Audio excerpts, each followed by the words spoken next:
Bienvenue dans cette nouvelle édition de l'Africa Tonight. Au sommaire de l'actualité, le réseau des jeunes du Parti démocratique de Côte d'Ivoire pour 2020, officiellement lancé mercredi 16 mai à Abidjan, envisage d'œuvrer pour pérenniser la paix et la stabilité de la Côte d'Ivoire. Le mouvement appelle au parti unifié RHDP. Le Cameroun célébrera la 46e édition de la fête de l'unité nationale le 20 mai, l'occasion de faire le point sur l'évolution du climat des affaires dans ce pays disposant d'importantes ressources naturelles. Et puis focus sur Mo Salah, de son vrai nom Mohamed Salah, la nouvelle coqueluche en Égypte. L'international égyptien a reçu le trophée de meilleur joueur de la Première Ligue pour la saison 2017-2018 ce 13 mai. Il va sans dire qu'il fait la fierté du peuple égyptien. À part le Parti démocratique de Côte d'Ivoire, 5 des 6 partis politiques du Rassemblement des oufouettistes pour la démocratie et la paix ont déjà tenu un congrès invitant à faire de ce grand regroupement un seul parti politique. Dans cette mouvance, le réseau des jeunes PDCI-RDA pour 2020 vient de voir le jour pour appeler à l'unification du parti. Reportage de notre correspondant Oliva Diakota.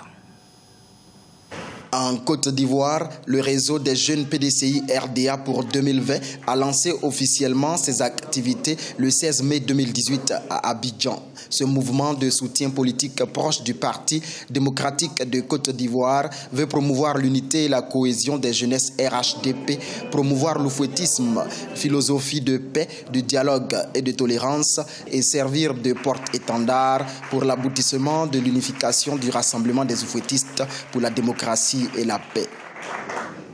Oui, sans le rassemblement et la cohésion, toute action politique est vouée à l'échec. C'est pourquoi nous saisissons cette occasion pour appeler tous les jeunes épris de paix à faire confiance au président Henri Konan Bédié et à son frère, le président Alassane Ouattara. 5 des 6 partis du Rassemblement des oufouettistes pour la démocratie et la paix ont déjà donné leur accord pour la ratification des textes du parti unifié. Mais au sein du Parti démocratique de Côte d'Ivoire, cela suscite des débats houleux. Certains responsables restent néanmoins confiants pour le parti unifié. Le RHDP est donc pour nous tous une chance et une opportunité que nous devons, sans exclusive, saisir et faire prospérer.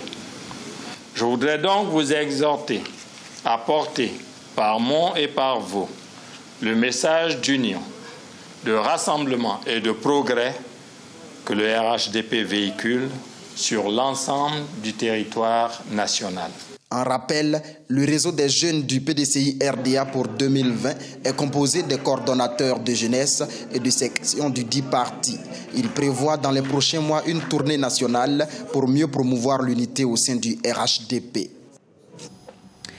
Le Cameroun s'apprête à célébrer la 46e édition de la fête de l'unité nationale le 20 mai. L'occasion de se pencher sur le potentiel économique du pays. Le Cameroun dispose de ressources naturelles propices aux investissements, mais l'activité économique reste freinée par les lourdeurs administratives. Reportage de notre correspondante Viviane Baoken. Le Cameroun, poumon économique et grenier de l'Afrique centrale, essaye depuis quelques années d'évaluer et d'améliorer son climat des affaires et les conditions d'investissement au Cameroun. Le pays le plus peuplé de la zone CEMAC, le Cameroun a signé en 2016 à Abuja un accord commercial avec son voisin le Nigeria. Avec ce type de partenariat, le Cameroun peut propulser son économie avec en plus son vaste marché estimé à plusieurs millions de consommateurs. Il faut savoir que le Cameroun d'abord a une position stratégique au niveau de l'Afrique. C'est un point de raccord entre 2 zones économiques, c'est-à-dire la CEMAC et la CEDEAO. Un marché potentiel d'environ 400 à 500 millions d'habitants.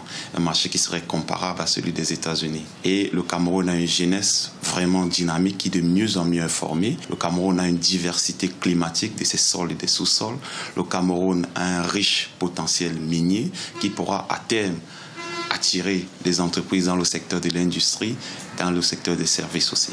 Selon les experts, le budget d'investissement du Cameroun, qui oscille autour de 18% du produit intérieur brut, n'est pas à mesure de doper son attractivité. De même, les lourdeurs fiscales qui restent effectives malgré la loi portant incitation à l'investissement privé au Cameroun et les lenteurs administratives de toutes sortes sont des éléments qui constituent des freins importants à l'investissement dans le pays. Une situation qui n'améliore pas sa position dans le Doing Business, le classement annuel de la Banque mondiale.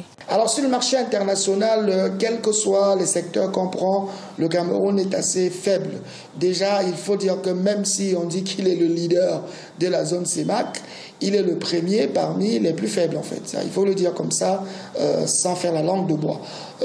Par exemple, en 2016, selon des indicateurs du commerce en Afrique, publiés par la Banque africaine de développement, tandis que le Cameroun, bien sûr, premier pays de la zone CEMAC, vendait en zone CEMAC l'équivalent de 328 millions de dollars, il était dépassé sur ce même marché par la Côte d'Ivoire qui a réussi à y vendre près de 410 millions de dollars. Pour vanter le potentiel économique du pays aux investisseurs, le chef de l'État, Paul Biya, a organisé en mai 2016 un forum économique investi au Cameroun, terre d'attractivité. Une occasion unique de recueillir auprès de nombreux acteurs économiques et financiers des propositions concrètes visant à améliorer les conditions d'investissement au Cameroun pour renforcer son attractivité financière.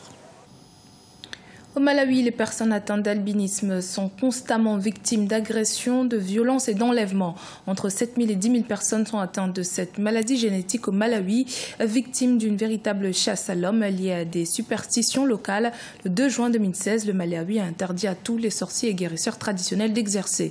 Une mesure jugée insuffisante par les organisations de défense des albinos qui réclament que davantage de mesures soient prises contre les auteurs de ces pratiques. Solène Duplessis. Au Malawi, les personnes atteintes d'albinisme sont régulièrement victimes de persécutions. Ronex Bondo vit sous la menace constante d'être enlevé ou agressé. À chaque déplacement, l'homme de 30 ans fait donc preuve de prudence.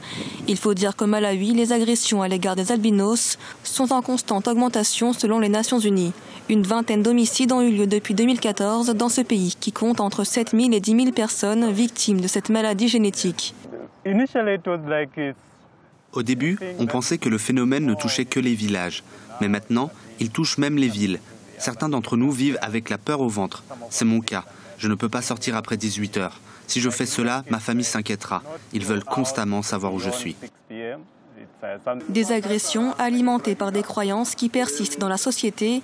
Les parties du corps des albinos font l'objet d'un trafic lié à des pratiques rituelles, des mutilations qui reposent notamment sur l'idée que leurs os et les parties de leur corps apporteraient la prospérité, des superstitions qui mettent en danger la vie et la sécurité de ces personnes. Face à l'impunité des auteurs présumés de ces pratiques, les organisations de défense des personnes albinos réclament un renforcement de la justice.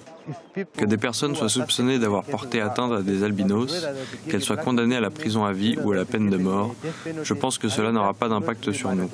Nous nous concentrons sur la justice. Actuellement, nous avons 22 affaires d'homicide. Aucune d'entre elles n'a été portée devant les tribunaux.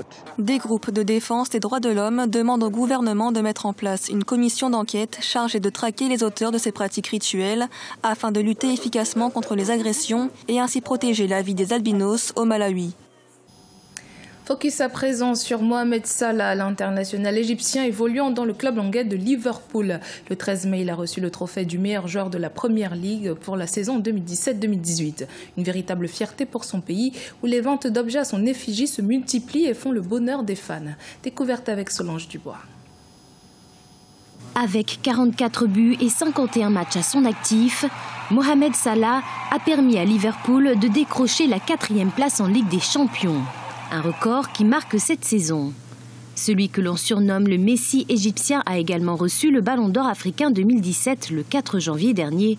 Une véritable fierté pour son pays. À seulement 25 ans, Mohamed Salah s'illustre sans conteste comme le meilleur joueur de sa génération. Bien sûr, Mohamed Salah est un modèle pour tous les Égyptiens en ce moment. Toute l'Égypte aime Mohamed Salah comme en Angleterre. C'est un modèle pour tous les Égyptiens et aussi pour les Anglais. Il représente un honneur pour nous. Avec ses manières, ses efforts, il s'est construit et a grandi tout seul. J'espère que tous les Égyptiens deviendront comme Mohamed Salah.